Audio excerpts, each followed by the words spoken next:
इस वीडियो में हम लोग स्टार्ट करने जा रहे हैं क्लास 10 के 4 इंपॉर्टेंट थ्योरम्स, जिसमें से 2 ट्रायंगल्स के होंगे और 2 सर्कल के होंगे। तो इन चारों थ्योरम्स को आपको बहुत अच्छे से प्रिपेयर करना है, क्योंकि इन चारों में से एक क्वेश्चन तो श्योर है कि सीबीएसई बोर्ड के अंदर ये 4 में से एक थ्योरम तो पक्का से आता है। ठीक है, तो स्टार्ट करते हैं बीपीटी थ्योरम से। तो बीपीटी थ्योरम को थेल्स थ्योरम के नाम से भी जाना जाता है, और आपके एनसीईआरटी बुक में ये थ्योरम 6.1 नंबर में दे रखा होगा। तो थ्योरम क्या बताता है ये बीपीटी थ्योरम, कि if a line is drawn parallel to one side of a triangle to intersect the other two sides in distinct points, the other two sides are divided in same ratio. तो theorem को अच्छे से समझना है। सबसे पहले देखो इसमें क्या दे रखा है कि हमें ए बी सी एक ट्रायंगल की बात की गई है, और D E parallel to B C, ये गिवन पार्ट में होगा कि एक ट्रायंगल है हमें दे रखा, और साथ में एक लाइन ड्रॉ की गई है जो कि इसके वन साइड के पैरेलल है। ठीक है, तो ये जो लाइन हमने ड्रॉ की है ना, D E that is parallel to B C, तो ये डी ई ए बी को डी पे इंटरसेक्ट कर रहा है और ए सी को ई पर इंटरसेक्ट कर रहा है। ठीक है, तो आपको ये शो करना है कि ये जो रेशियो डिवाइड हो रहा है ना दोनों साइड में, वो इक्वल होगा। मतलब हमें क्या प्रूफ करना है, A D by B D is equal to A E upon में ई सी, हमें इसी चीज़ को शो करना है। ठीक है, तो देखते हैं कैसे करते हैं, और वन बाय वन ये सारे स्टेप्स भी आपको याद रखना है कि गिवन क्या लिखना है, कंस्ट्रक्शन टू प्रूव वगैरह वगैरह। ठीक है, तो काफ़ी इजी होगा। तो स्टार्ट करते हैं। तो सबसे पहले थ्योरम्स को लिखने का तरीका क्या है कि गिवन आपको लिखना होता है कि इसमें हमें क्या सब दे रखा है। तो हमें दे रखा है एक triangle, given a triangle A B C, given a triangle A B C and DE is parallel to BC। ठीक है, इसके अलावा और कुछ भी नहीं दे रखा है, एक ABC ट्रायंगल और DE parallel to BC। Construction भी हमें यहाँ पे लिखना है और टू प्रूव भी लिखेंगे। तो टू प्रूव में क्या करना है, AD by BD is equal to AE upon में EC। ठीक है, ये हमें प्रूफ करना है। अब यहाँ हम लोग कुछ कंस्ट्रक्शन करेंगे, कुछ लाइंस को ज्वाइन करेंगे। कंस्ट्रक्शन, देखो कंस्ट्रक्शन में क्या कर रहे हैं, C को D के साथ ज्वाइन करना है और E को B के साथ।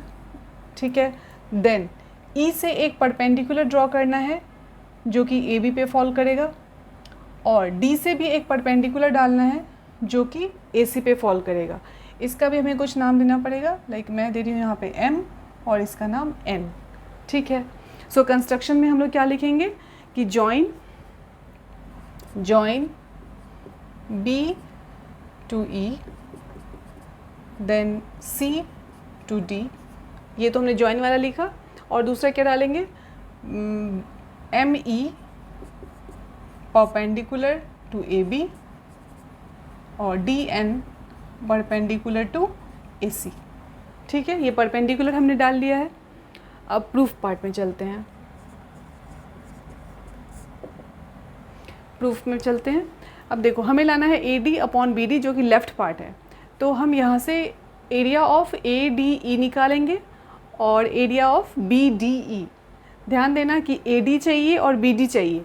तो AD से रिलेटेड जो ट्रायंगल ऊपर में दिख रहा है ADE, बड़ा सा है ना, ADE इसको लेना है, और BD के लिए BDE।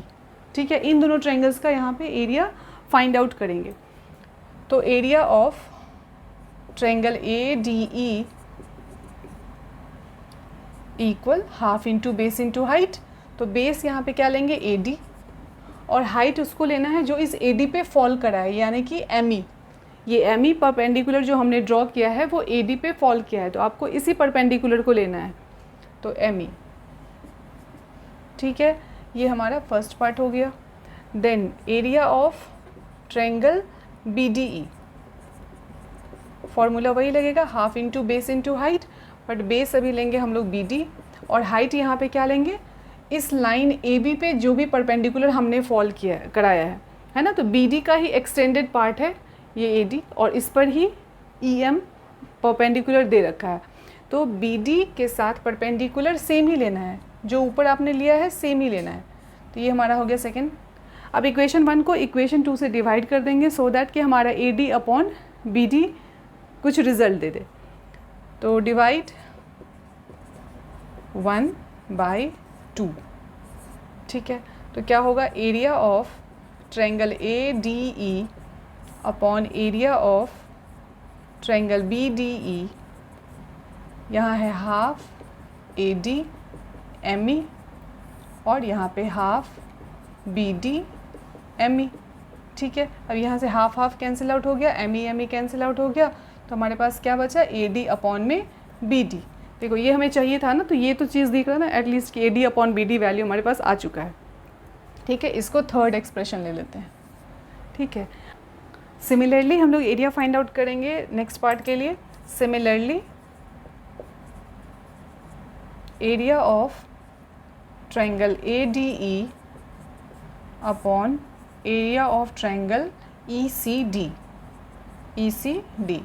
हाफ बेस हाइट के लिए डी एन लेना है ना, क्योंकि ए सी पे कौन सी परपेंडिकुलर गई हुई है, डी एन, और यहाँ पे भी half E C into D N, यहाँ से भी D N cancel out, half half cancel out, तो हमारे पास क्या बच गया, ए ई अपॉन में ई सी, ये फोर्थ नंबर लिया। ठीक है, अब ध्यान से देखो कि A D by B D और ए ई बाई ई सी बिल्कुल यहाँ पे सेम आ चुका है, बस दिक्कत क्या है कि ये वाला पार्ट नहीं चाहिए। इसमें भी न्यूमरेटर पार्ट वही है, A D E, denominator part B D E C D, बस डिनोमिनेटर में डिफरेंस है, ये किसी तरीके से सेम हो जाए तो हमारा लेफ्ट हैंड साइड इक्वल, सो राइट हैंड साइड इक्वल, तो हमारा काम हो गया। तो 9th में हमने एक थ्योरम पढ़ा था कि अगर दो ट्रायंगल सेम बेस पे बने होते हैं और सेम पैरेलल लाइन के बीच में, तो उनका एरिया क्या होता है, इक्वल होता है। Triangles made on the same base and between the same parallel lines are of equal area. तो यहाँ पे अगर देखा जाए तो डी ई बेस पर डी ई बी भी बना है और डी ई सी भी बना है, जो यहाँ पे नाम दे रखा है डिनोमिनेटर में, यानी B D E C D. ध्यान से देखो, B D E C D, they are on the same base DE and between the same parallel lines DE and BC। ठीक है, तो इनका एरिया क्या हो जाएगा, इक्वल, तो ये हमें यहाँ लिखना पड़ेगा। ठीक है, so also area of triangle BDE is equal to area of triangle ECD, और आप यहाँ पे रीज़न डाल दोगे, ये आपका 5th नंबर हो गया, लेकिन आपको यहाँ पे रीज़न डालना पड़ेगा कि ट्रायंगल ऑन सेम बेस, और उस बेस का नाम यहाँ आप लिख दो DE, and between same parallel line. ठीक है, सेम पैरेलल लाइन लिखना चाहते हो वो भी लिख दो, DE is parallel to BC। ठीक है, तो इस वजह से ये हमारा बराबर हो गया। सो इक्वेशन 3rd, 4th और 5th को देखा जाए तो ये क्या हो गया, लेफ्ट पार्ट हमारा इक्वल हो गया, क्योंकि न्यूमरेटर पहले से ही इक्वल दिख रहा है, डिनोमिनेटर पार्ट को भी यहाँ इक्वल हमने शो कर दिया है, तो आप लिख सकते हो कि आपका जो राइट हैंड साइड है वो इक्वल हो गया। Hence from 3rd, 4th and 5th we get AD by BD equal AE by EC। ठीक है, तो ये हमें प्रूफ करना था। तो थ्योरम का स्टेटमेंट भी आपको बहुत अच्छे से याद करना है, क्योंकि एग्ज़ाम में ऐसे भी दे सकता है स्टेट BPT थ्योरम और थेल्स थ्योरम। तो अगर स्टेट उसने कर दिया तो आपको ये चीज़ याद रखना है कि if a line is drawn parallel to one side of a triangle to intersect the other two sides in two distinct points, then the other two sides are divided in same ratio. ठीक है, तो अगर उसने दे दिया है statement तब तो कोई दिक्कत नहीं है, बट नहीं दिया है, आपको स्टेट करने को दे रहा है, तो आपको स्टेटमेंट भी लिखना पड़ेगा और ये पूरा प्रूफ भी डालना पड़ेगा। ठीक है, तो बढ़ते हैं हम लोग कन्वर्स ऑफ BPT थ्योरम की तरफ। सो थ्योरम 6.2 जो कि हमारा कन्वर्स ऑफ BPT थ्योरम है, वो क्या बताता है कि if a line divides any two sides of a triangle in the same ratio then the line is parallel to the third side. तो यहाँ भी एक ट्रायंगल की ही बात की गई है और एक लाइन की बात की गई है जो कि ट्रायंगल के दो साइड्स को सेम रेशियो में डिवाइड कर रहा है। मींस कि ये जो लाइन DE हमने ड्रॉ किया है, ये इस लाइन AB को और AC को जहाँ भी इंटरसेक्ट कर रहा है वो सेम रेशियो में जा रही है। मींस कि AD by BD equal AE by EC, ये हमें गिवन है। Then the line is parallel to the third side. अगर ये कंडीशन हो कि ये सेम रेशियो में बट रहा है, then DE will be parallel to BC। ठीक है, मतलब अगर रेशियो दे रखा हो तो लाइंस को हम पैरेलल कह सकते हैं। ठीक है, तो यहाँ पे हमने गिवन क्या रखना है, गिवन क्या देना है, गिवन अ ट्रायंगल। यहाँ भी हमें एक ट्रायंगल ही दे रखा है ABC।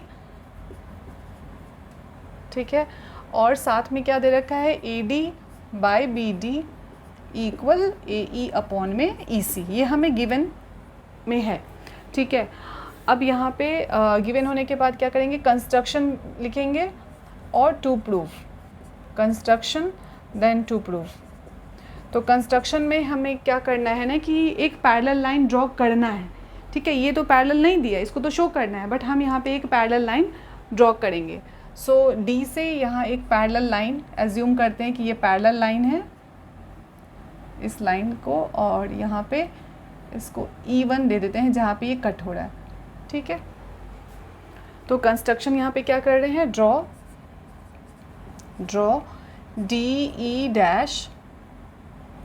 DE dash parallel to BC, ठीक है। ये इसका नाम DE डैश ही रख देते हैं, DE dash parallel to BC। ये हमने यहाँ पे कंस्ट्रक्शन कर लिया। अब टू प्रूव में क्या लिखना है कि DE is parallel to BC, ठीक है।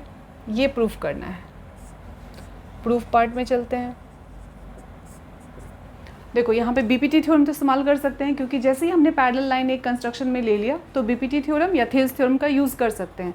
सो यहाँ पे DE डैश जो है वो BC के पैरेलल है, इट मीन्स कि AD by BD equal AE dash upon E dash C, ठीक है। सो फर्स्ट पार्ट में लिखेंगे यहाँ पे कि AD upon BD equal AE dash upon E dash C।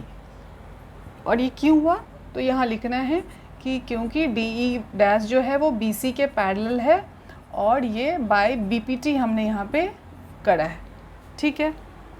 But given क्या है, बट AD बाय BD किसके बराबर दे रखा है, AE अपॉन EC के, है ना। तो अगर हम इसको इक्वेशन 1 लें, इसको 2 लें, तो 1 और 2 को ऑब्जर्व किया जाए तो लेफ्ट साइड तो इक्वल है, इट मीन्स कि राइट साइड भी हमारा इक्वल होगा।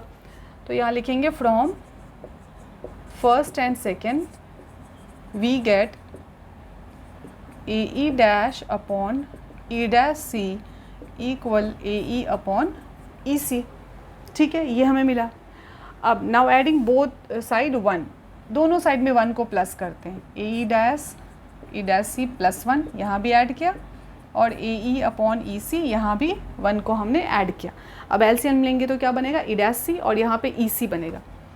तो यहाँ रिजल्ट क्या मिलेगा, AE dash upon E dash C upon E dash C, और यहाँ लिखेंगे AE प्लस EC और यहाँ पे EC।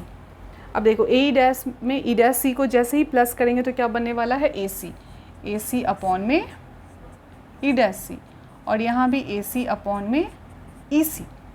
दोनों साइड में AC तो सेम आ गया, यानी कि हम लिख सकते हैं कि ये दोनों तो कैंसिल आउट हो गए। तो इसकी वजह से रिजल्ट क्या आ गया, E dash C equal EC, यानी E डैश C और EC की जो लेंथ है वो क्या है, इक्वल है। इसका मतलब क्या हुआ कि ये दो जो लाइंस है वो अलग अलग नहीं है, मतलब E और E डैश जो है वो कोइंसाइड कर रहा है। जब भी ये दो लेंथ्स बराबर है, मान लो कि ये 10 है तो वो भी 10 है, तो ये तो तभी पॉसिबल है ना जब E और E डैश जो है वो एक ही पॉइंट को रिप्रेजेंट करें। विच मीन यहाँ लिखना है, which mean E and E dash coincide, है ना। इसका मतलब तो यही हुआ ना कि E and E dash coincide. So यहाँ क्या हुआ कि E एंड E डैश जो है कोइंसाइड कर रहा है, it means DE is parallel to BC, क्योंकि DE डैश हमने BC के पैरेलल तो ड्रॉ किया था और E डैश किसके बराबर आ गया, E के इक्वल। So therefore we will write that DE is parallel to BC, ठीक है। DE जो है वो किसके पैरेलल हो गया, BC के। तो हमारा थ्योरम 6.2 जो कि कन्वर्स ऑफ BPT था वो कंप्लीट हुआ। नेक्स्ट थ्योरम हम लोग अभी करने वाले हैं सर्कल। सो थ्योरम 10.1 जो कि सर्कल से है वो क्या कह रहा है, the tangent at any point of a circle is perpendicular to the radius through the point of contact. तो पॉइंट ऑफ कॉन्टैक्ट क्या है, वो पॉइंट जहाँ पे सर्कल और टेंजेंट टच होते हैं, मीन्स कि कॉमन पॉइंट को पॉइंट ऑफ कॉन्टैक्ट, इस फिगर में P पॉइंट ऑफ कॉन्टैक्ट है। तो हमें क्या यहाँ पे प्रूफ करना है कि ये जो रेडियस है ना OP, it is perpendicular to the tangent. इसमें यही प्रूफ करना है, tangent at any point of a circle is perpendicular to the radius through the point of contact. तो पॉइंट ऑफ कॉन्टैक्ट को भी ध्यान रखना है, ऐसा नहीं कि हमने यहाँ पे रेडियस ड्रॉ कर दिया वो परपेंडिकुलर हो गया। आपको टेंजेंट भी दिखाना है और टेंजेंट को वो रेडियस टच करेगा eight the point of contact और यहाँ पे 90 डिग्री ये बनेगा, इसको आपको शो करना है, ठीक है। तो सबसे पहले यहाँ गिवन लिखेंगे, given a circle with center O, given a circle with center O and xy is tangent to the circle, ठीक है। xy क्या है, एक टेंजेंट है सर्कल पे। तो यहाँ पे हम क्या करेंगे, कंस्ट्रक्शन भी करेंगे, ठीक है। कंस्ट्रक्शन में क्या करना है कि आपको सर्कल से बाहर इस टेंजेंट पे एक पॉइंट आर ले लेना है, आर लो, क्यू लो, कुछ भी लो, और इसको इसके साथ ज्वाइन कर दो। सर्कल को जहाँ पे इसने कट किया ना, उस पॉइंट को भी आपको कुछ नेमिंग करना है, तो क्यू मैंने यहाँ पे नाम दिया है, ठीक है। तो कंस्ट्रक्शन में लिया कि take any point R on tangent X Y, साथ में क्या किया, जॉइन O एंड R, ठीक है। हमने O और R को ज्वाइन कर दिया। टू प्रूव क्या करना है, OP परपेंडिकुलर टू XY, ठीक है। प्रूफ पार्ट में चलते हैं।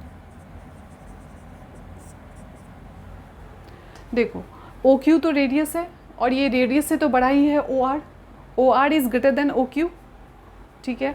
तो यहाँ सबसे पहले हम लोग लिखने वाले हैं OR is greater than OQ, ठीक है। और OQ किसके बराबर होगा, OP के बराबर, क्योंकि OQ और OP की लेंथ क्या है, इक्वली है, रेडियस है। तो हम ये भी लिख सकते हैं OR is greater than OP, और रीज़न आप डाल सकते हो क्योंकि OP जो है वो OQ के बराबर है, रेडियस ऑफ द सर्कल है ना। इसका मतलब ये हुआ कि अगर OP और OR को कंपेयर किया जाए तो OR बड़ा है और OP क्या है, छोटा है। या ऐसे देखो कि अगर इस XY पे हम कोई सा भी पॉइंट लें, मान लो कि तुमने लिया A1, मान लो कि A2 लिया, या इधर भी लिया, कुछ भी पॉइंट लिया, अगर आप इसको ज्वाइन करोगे तो सर्कल से जैसे ही वो बाहर आ गया पॉइंट, इट मीन्स कि वो लाइन क्या होगी, बड़ी होगी, है ना। ये वाली लाइन जो है वो बड़ी हो जाएगी क्योंकि वो सर्कल से बाहर जो है वो उसकी लेंथ इंक्रीज़ हो रही है, रेडियस से वो बड़ा है लाइन, ठीक है। तो हमने क्या देखा कि यहाँ पे OR जो है वो OP से भी बड़ा है, OR जो है वो OQ से भी बड़ा है, ठीक है। which means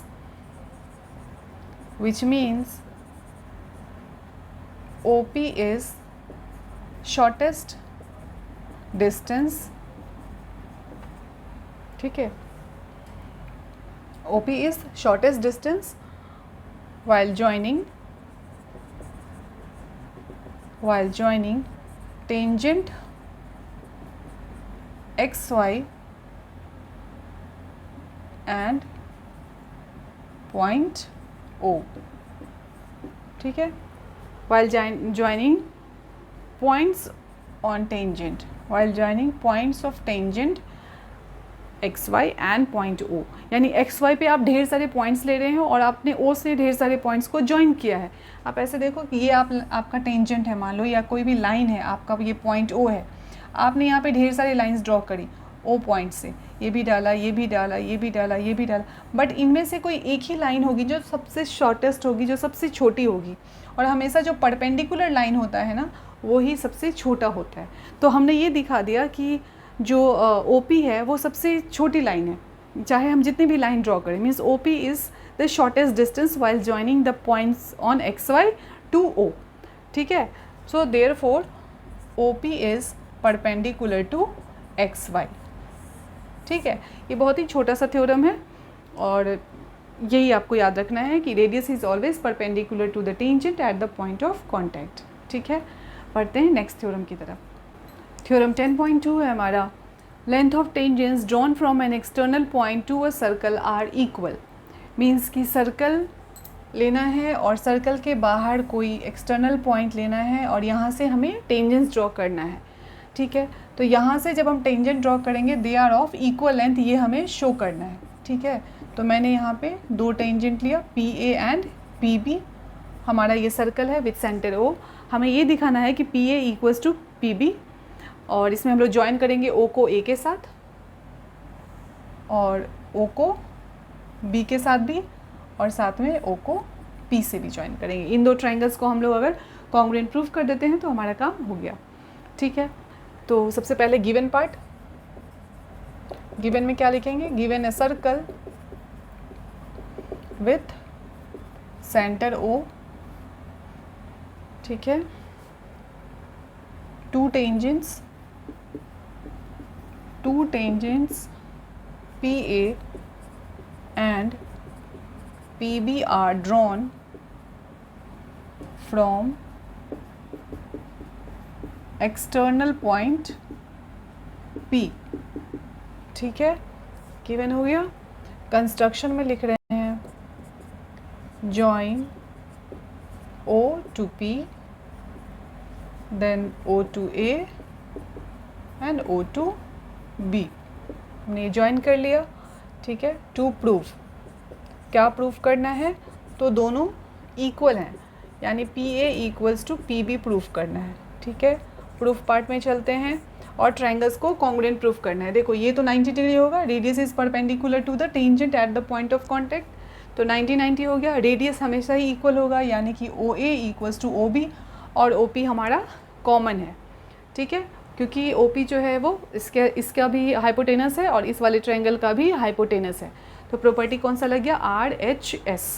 ठीक है, so in triangle OAP and triangle OBP, अब इसमें जो भी आपको लिखना है वो अकॉर्डिंग टू फिगर आप लिख दोगे। Angle A is equals to 90 degree which is also equals to angle B, है ना, दोनों आपस में बराबर हैं। और रीज़न डालेंगे कि OA perpendicular to AP and OB is perpendicular to BP, और आप लिख सकते हो radius is perpendicular to tangent at point of contact. Radius is perpendicular to tangent at point of contact. ठीक है, तो एंगल A और एंगल B हमारा इक्वल हो गया।